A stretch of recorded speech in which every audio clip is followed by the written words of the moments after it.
My name is Dr. Winston Cray. I have been here since the beginning. My life's work has been to untangle the mysteries buried within the DNA of man and the others. To fulfill a pact and in turn become the linchpin for a new world order. Circumstances have changed.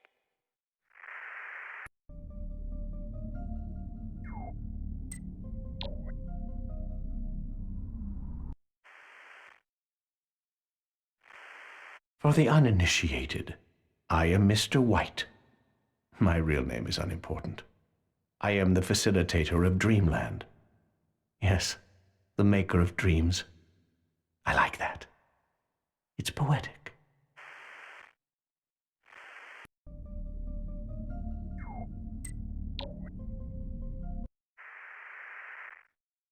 I have sacrificed my very life to reveal these secrets. The experiments I have conducted over the years have taken their toll on my mortal coil. Science has at last failed me, as I am unable to heal my body. But my mind is still active, and it shall serve me to the end. I have done what I have done, so my work will not be in vain. It shall live through the ages, and I shall be remembered through it. But I take credit for only what I have achieved here, deep in the bowels of this institution. The work was vast.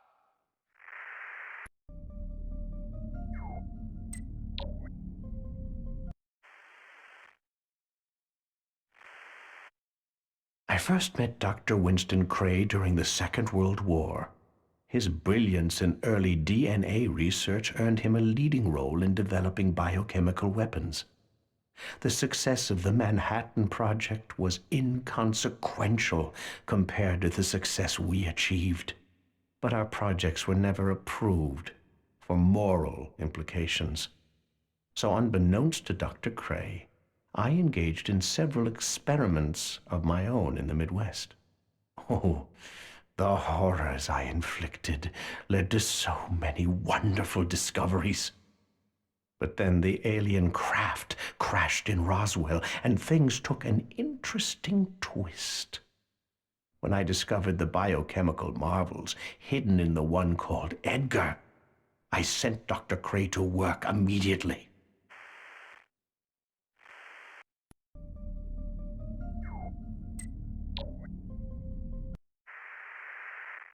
The moon landings nearly 4 decades ago were part of a misdirection by our government to confuse the public regarding alien encounters. We've certainly been to the moon, but the mysteries and horrors found there would never make for quaint historical quotation.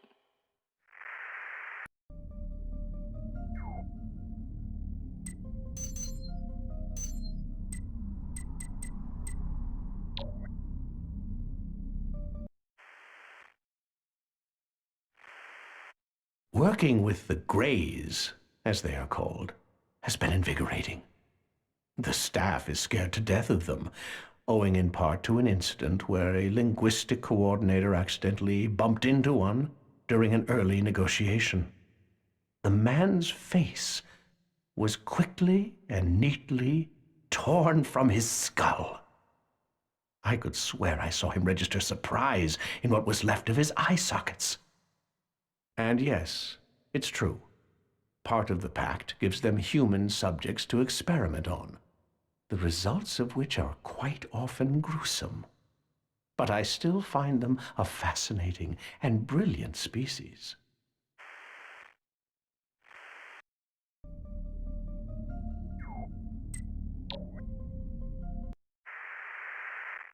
Spontaneous human combustion was an ill-conceived notion pursued by a sector of the scientific community here. Their early testing on pigs made the laboratories reek of burnt bacon. The human test subjects smelled even more repugnant. I was most grateful when that line of research was abandoned. But there is an interesting side note to that experiment. The urban legend of a man drugged by strangers, later waking up in a tub of ice missing his kidney or liver or whatnot. That arose from early test subject failures that were inadequately disposed of.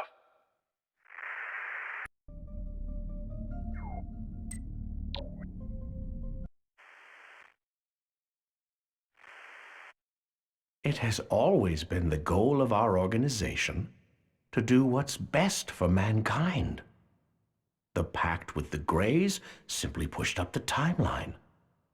Those put in power by us, presidents, prime ministers, religious figures, and nobility, sometimes get greedy.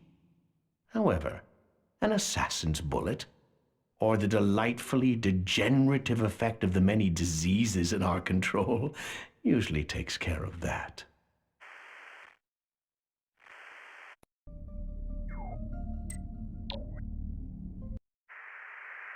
The claims that the Bible holds a secret mathematical code that prophesied world events.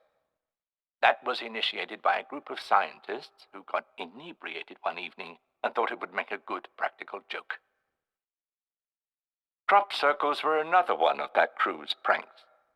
The after-hours entertainment here is extremely limited, and this sort of puerile behavior regrettably occurs from time to time.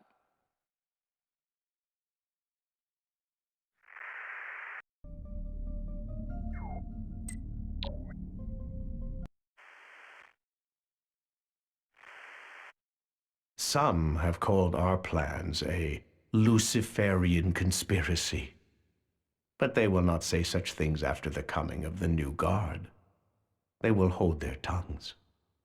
Not because they have had a change of heart, but because, well, because they will already have rotted out from the inside.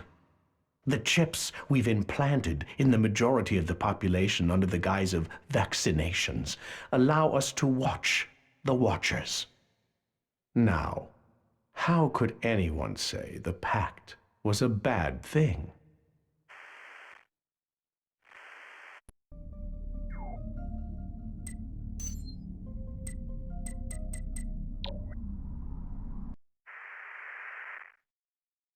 Remote viewing was a promising avenue of research that failed to live up to its initial potential. Harnessing psychic abilities to spy on one's enemies has a provocative lure, but test subjects were wildly erratic with their results. Those who showed more consistent abilities were, in my opinion, inadequately trained, and the program was eventually discontinued.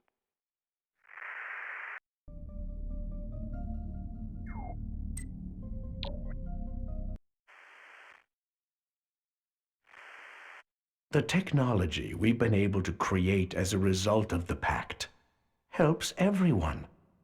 Our embedded chips in cell phones allow us to easily record conversations around the globe. Nanofibers woven into currency let us monitor the world's money wherever it goes. And we've placed monitoring devices the size of pinheads in most generic light fixtures. This enables us to gather surveillance in the homes of the average American. And let me tell you, the things they do in the privacy of their own homes is far more disturbing than anything found here at Dreamland.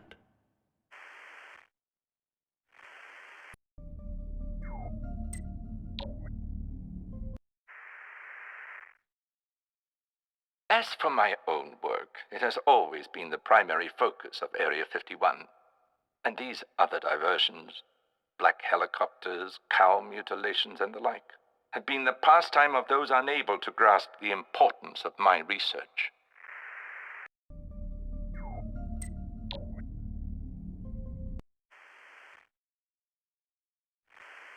What we have created made the world we have today. It is only natural for us to control it.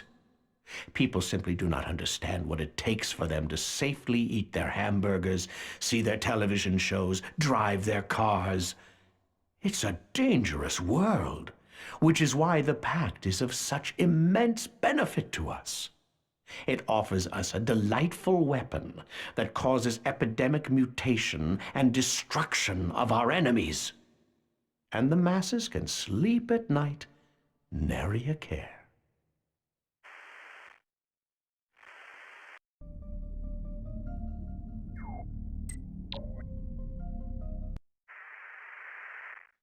Bioweapon engineering requires finesse to manipulate both the pathogen and the population in a way that accomplishes the desired effect. It necessitates extensive lab work, followed by a series of controlled study groups. One such example of a localized control group was the 1976 experiment in a Philadelphia hotel. We were able to successfully introduce the pathogen, which became commonly known as Legionnaire's disease.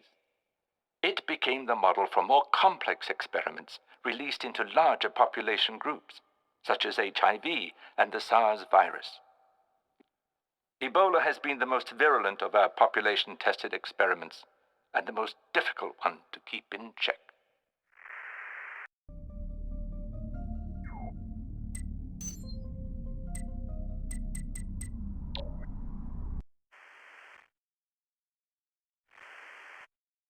The crowning jewel of the pact, truly, is what Dr. Cray calls the infection carrier.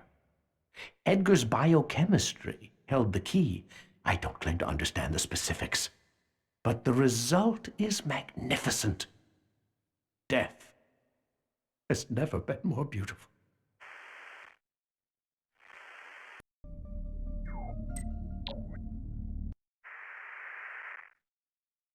The Centers for Disease Control and Prevention, as well as the World Health Organization, act as our preliminary survey team, gathering statistics and data of the virulence of the pathogens we have released.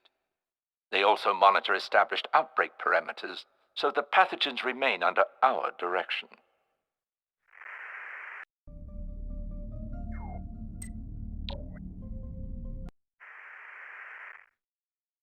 These organizations were exceedingly useful in the mid-90s when the loss of several test rats who migrated into New Mexico and Arizona created a scare of hantavirus. They were able to capture the rats and return them to us while downplaying to the general public the immediate threat.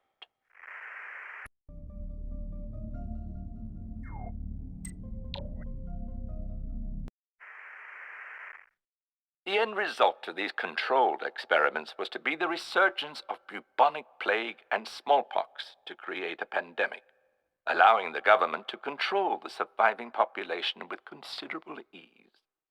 But these experiments with earthly viruses ran concurrent with my long-term research into alien pathogens.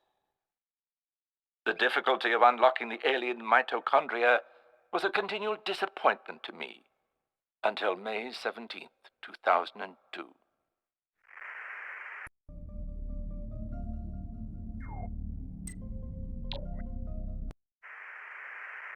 It was on that day that I discovered it replicates through binary fission with an accelerated incubation period. I realized that if I attenuated the incubation period, I would be able to control the growth of the mutagens.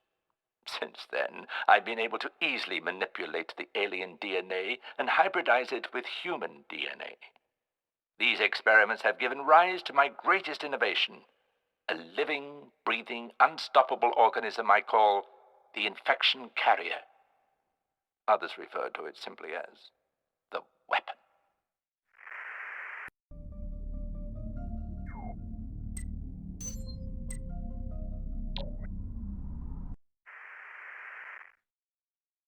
I will not allow others to desecrate my work with their myopic agenda.